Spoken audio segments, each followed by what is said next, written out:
एक बड़ी ही ज्ञानवर्धक कहानी है। इस कहानी को अंत तक जरूर सुनिएगा। कहते हैं जीवन में बिना परिश्रम के कुछ नहीं मिलता, लेकिन जो लोग मेहनत का तरीका नहीं जानते वो सब कुछ होते हुए भी कभी सफल नहीं हो पाते। जंगल के बीचों बीच एक महात्मा रहते थे जो आयुर्वेदा का बहुत बड़े ज्ञाता थे। दूर दूर से लोग उनके पास इलाज कराने के लिए आते थे। उनके पास हर समस्या का समाधान होता था और वह हर बीमारी का इलाज बड़े ही कुशलतापूर्वक करते थे।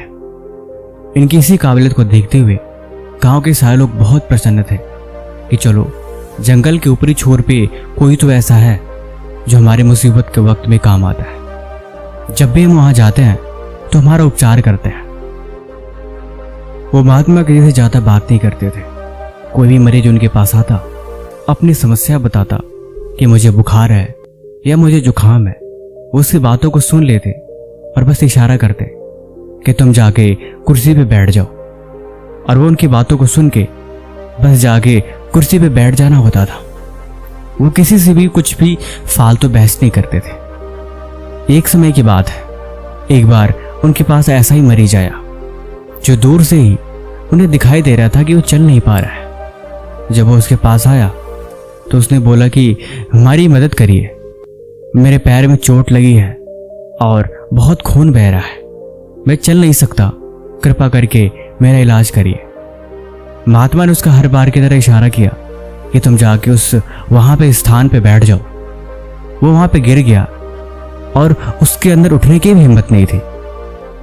महात्मा ने उसको उठाया और उसको आसन पे बिठा के उसकी पट्टी करी और उसका इलाज किया।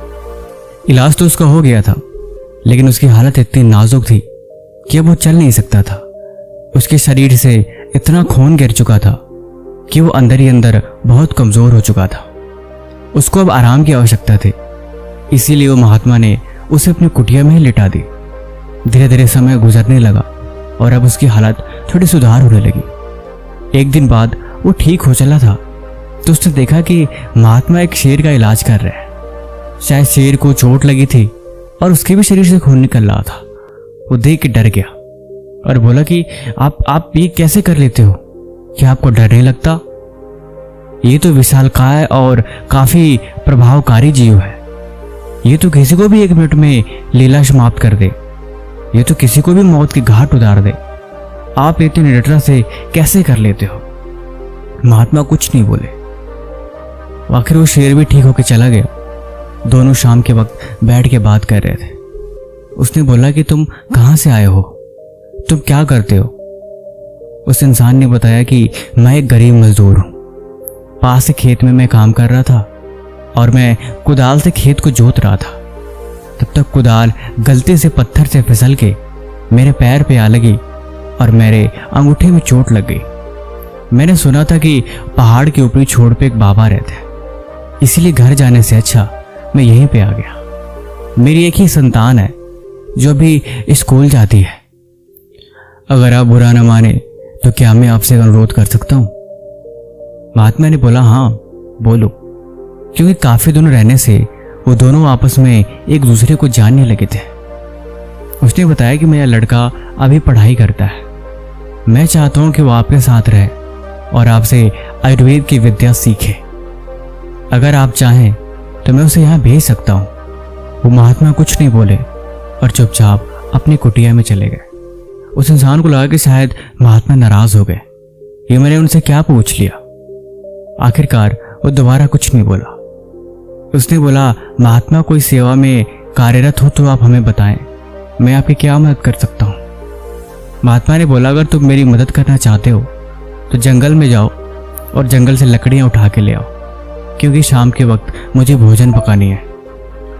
उस इंसान ने बोला जी महाराज, आप जैसा कहें। वो जंगल में लकड़ियां लेने चला गया। जंगल में जाकर देखा तो जंगल के बीचों बीच ढेर सारे जानवर रहा करते थे। वो देख के डर गया और वहां से भाग आया और रास्ते में आते वक्त थोड़ी ही लकड़ियां इकट्ठा कर पाया। महात्मा ने बोला इतनी लकड़ियों में क्या होगा, इसमें खाना नहीं पक सकता। भोजन पकाने के लिए तो और लकड़ियों की आवश्यकता होगी। वह इंसान फिर से दोबारा गया और हिम्मत करके इस बार ढेर सारी लकड़ियां लेके आया और महात्मा से बोला ये लीजिए, आज मैं जंगल से इतनी सारी लकड़ियां ले आई। क्या ये भोजन के लिए पर्याप्त है या और भोजन चाहिए? महात्मा बोले, नहीं, इतना पर्याप्त है। वो मुस्कुराए और बोले, तुम कल कुछ मुझसे कह रहे थे। वो इंसान खुश हुआ और बोला कि हाँ, मैं ये कह रहा था कि मेरा एक लड़का है। मैं चाहता हूं कि आप उसे आयुर्वेद की विद्या दें ताकि वो भी सीख सके और वो भी आपकी तरह उपचार कर सके, क्योंकि मैंने शुरू से ही सपना देखा है कि मेरा बच्चा कामयाब हो और वो भी सबका इलाज करे। महात्मा मुस्कुराए और बोले, मैं किसी को शिक्षा तो नहीं देता और ना ही मैं किसी को आयुर्वेद के बारे में बताता हूँ, लेकिन तुम्हें देख के मुझे लग रहा है कि अगर तुम साहसिक हो तो तुम्हारा पुत्र भी अवश्य ही साहसिक होगा। लेकिन इस बात के लिए मैं उसकी परीक्षा लूंगा, तभी मैं उसे अपने पास रखूंगा। उसने बोला कि जी महाराज, मुझे यकीन है कि वो जरूर मेरी तरह ही होगा और वो आपके दिए गए हर एक काम को अच्छी तरह से पूरा करेगा। वह इंसान नीचे गया और जाके पूरे गांव में खबर फैला दी कि ऊपर महात्मा ने शिक्षा के लिए स्कूल खोला हुआ है। अब वो मेरे लड़के को आयुर्वेद की विद्या देंगे और मेरा लड़का भी वैद्य बन जाएगा और वो भी सबका उपचार करेगा। इतना बात सुनते ही जंगल के सारे लोग अपने अपने लड़कों से अनुरोध करने लगे कि तुम सब भी उनके यहाँ जाओ और आयुर्वेद की शिक्षा लो। इतना सुनते ही गांव में उत्साह मच गया, ऐसे मानो जैसे कि हर किसी को वैद्य ही बनना था। जंगल के सारे लड़के महात्मा की तरफ निकल पड़े। महात्मा देख रहे थे लेकिन वो कुछ बोले नहीं, क्योंकि उनको तो तलाश थी सिर्फ एक ही शिष्य की।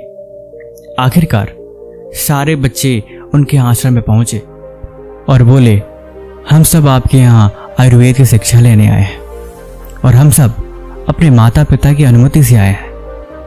महात्मा बोले, तुम सब आ तो गए हो, लेकिन मुझे नहीं लगता कि हर किसी को वैद्य बनना है। क्या तुम सब वैद्य बनने की क्षमता रखते हो या तुम सब उसके लिए पर्याप्त हो? सबने जवाब दिया, हाँ, आप जैसा बोलेंगे हम वैसा ही करेंगे।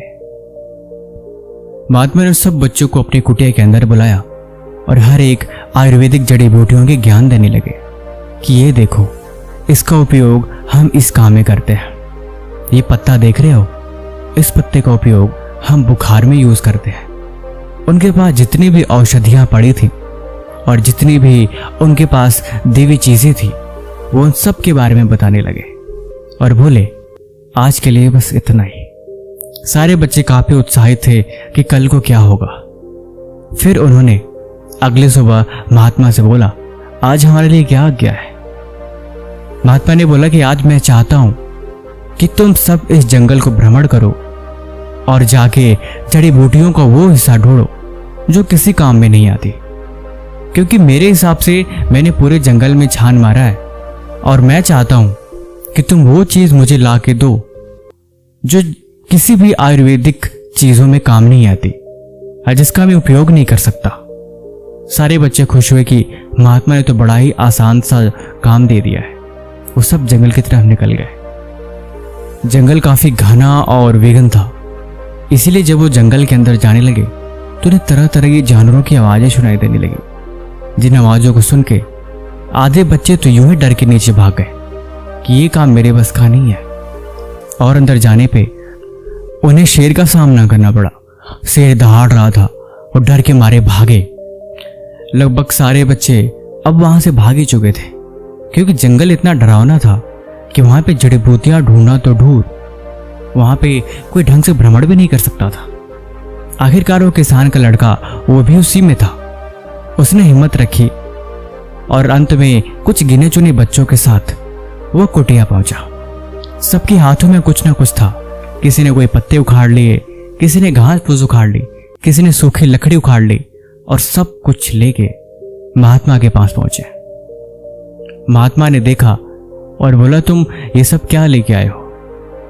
हर एक बच्चे ने जवाब दिया कि महात्मा, हमें लगती है कि लकड़ी किसी काम की नहीं है, इसका भला आयुर्वेद में क्या काम, इससे हम क्या बना सकते हैं, इसलिए ये बेकार की चीज है और मैं इसे लेके आ गया। महात्मा ने दूसरे लड़के की तरफ देखा तो उसने सूखी पत्तियां लेके आई थी। उन्होंने बोला कि ये क्या है?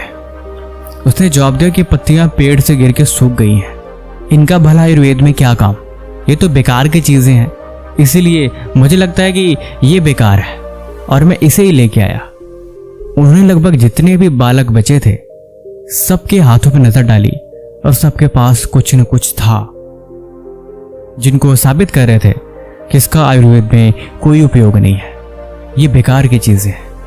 लेकिन पीछे खड़ा किसान का लड़का, उसके हाथ में कुछ भी नहीं था, वो चुपचाप खाली था। महात्मा ने उससे पूछा, क्या तुम्हें कोई ऐसी चीज नहीं मिली कि तुम मुझे ला के दे सको और ये बता सको कि जंगल में कौन सी ऐसी चीज है जिसका आयुर्वेद में कोई यूज नहीं है? उसने बोला, महात्मा मैंने हर एक चीज कोशिश करी कि कुछ तो मुझे मिले जिसका उपयोग आयुर्वेद में न किया जा सके। मैंने बहुत तलाश किया लेकिन अंत में मुझे कोई भी ऐसी चीज नहीं मिली और मैं आखिरकार खाली हाथ ही लौटा। इतना सुनते ही सारे बच्चे जोर जोर से हंसने लगे। कहते, ये तो बड़ा बेवकूफ है, भला ऐसे कैसे हो सकता है? इसने सही बताऊं तो इसने कुछ ढूंढा ही नहीं, ये चुपचाप बैठ गया होगा शेर के डर से और इसीलिए ये खाली हाथ लौटा है। महात्मा यकीन मानिए, ये बहुत ही आलसी और कामचोर है। इसने मेहनत नहीं करी इसलिए इसे कुछ मिला नहीं, क्योंकि जब ये ढूंढता तो इसे निश्चय कुछ न कुछ मिलना चाहिए। इसे कुछ नहीं मिला मतलब साफ है कि यह कामचोर है। महात्मा मुस्कुराए और बोले कि तुम सब अपने अपने घर जा सकते हो। तुम सबकी शिक्षा हम अगले सत्र से शुरू करेंगे। और सिर्फ किसान के लड़के को ही वहां पे रुकने को बोला। वो सोच में पड़ा था कि मैं तो खाली हाथ आया हूं, फिर आखिर महात्मा ने मुझे क्यों नहीं भेजा, मुझे अपने पास क्यों बिठा लिया? तो आखिरकार उसने महात्मा से पूछ लिया कि महात्मा, आपने गांव के सभी लड़कों को भेज दिया, कुछ तो डर के मारे भाग भी गए, लेकिन आप मुझे क्यों रख लिए? क्या आपको लगता है कि मैं आपकी सफलता में उत्तीर्ण हुआ? अगर ऐसी बात है तो आखिर क्यों? क्योंकि मैं तो खाली हाथ लौटा था। सच बताऊं तो मैंने बहुत कोशिश करी कि मुझे कोई ऐसी वस्तु मिले जिसको मैं आपके पास लेके आऊं, बट मुझे नहीं मिली। महात्मा बोले, यही तो बात है, तुमने हर चीज को आयुर्वेद की नजर से देखा। यहाँ पे इस वनस्पति में हर एक चीज प्रकृति ने किसी को भी बिना काम के नहीं बनाई। यहाँ पे तुम जो कुछ भी देख रहे हो वो किसी न किसी में, किसी न किसी जगह पे उसका उपयोग है, और जो उपयोग हमारे जीवन के लिए ही है। इसीलिए तुमने उसकी उपयोगिता को समझा और तुम्हारी समझ, तुम्हारी परख सबसे अलग है। इसीलिए तुम्हारी शिक्षा हम कल से शुरू करेंगे। देखो, जीवन में एक बात हमेशा याद रखना, चीजों की महत्ता और चीजों की गुणवत्ता हमेशा गहराई में जाने पे ही पता लगती है। आप किसी भी चीज को ऊपर से देख के उसकी वैल्यू नहीं समझ सकते, लेकिन हकीकत यही है कि गहराई में जाने पे हर चीज का सार मिल जाता है और उसका उपयोग हम कहीं ना कहीं जरूर करते हैं, क्योंकि ये प्रकृति किसी भी चीज को यूं ही नहीं बनाती। यहाँ पे हर एक चीज का कोई ना कोई मतलब होता है। यहां तक कि आपके जीवन का भी एक मतलब है, आपकी भी एक पहचान है। आपको उसको ढूंढने की आवश्यकता है। जब आप उसकी तलाश करेंगे वो चीज तभी आपको समझ में आएगी।